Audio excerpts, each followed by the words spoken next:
And just by a show of hands, how many of us here have ever had a memory challenge? Anybody?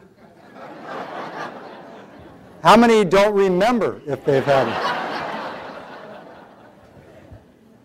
You know, you have no idea the pressure I'm under being a memory expert. Because when I have a memory slip, everybody loves it. My kids just, they go crazy. I'll walk into the kitchen and I'll think, now, why did I come in this room? Which is not a problem because I'll just get a snack. It's pretty good. So I'm going to talk about memory, and I'm going to talk about some of the science that we've been doing at UCLA.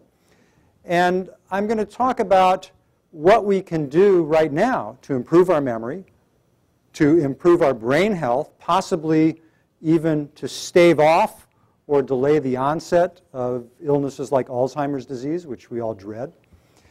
And I'm also going to talk about how when we start to take care of our brains, it turns out it helps the rest of our bodies.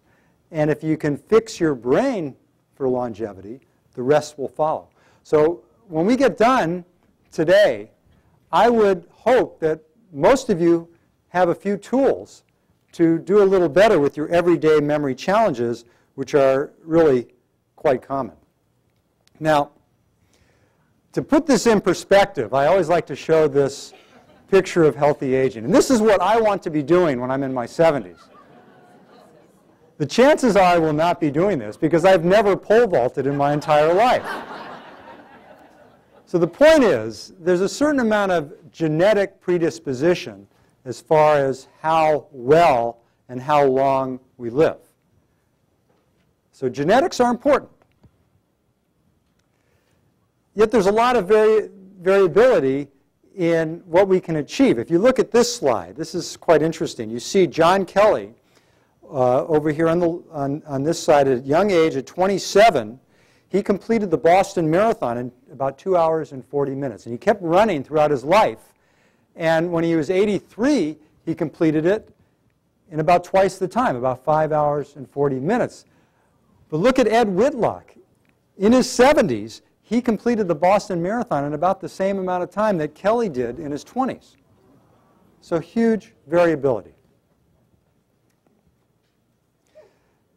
Now, I'm sure many of you know who this is, right?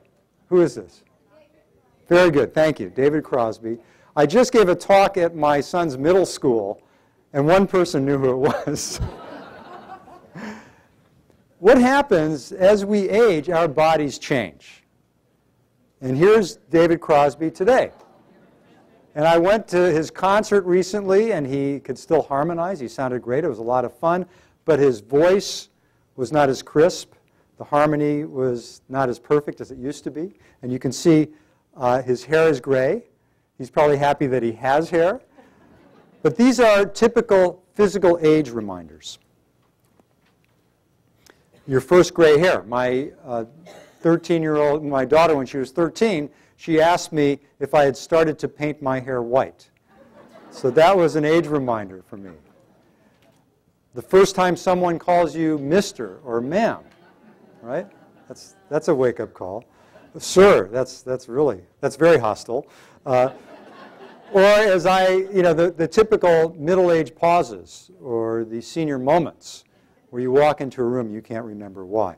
And, we think about aging, and we have lots of feelings about it and perceptions about it. There's a term, ageism, that Robert Butler, the founding director of the National Institute on Aging, came up with. And it's basically prejudice against older people. And the comedian George Carlin, he shows us how our language comes into play.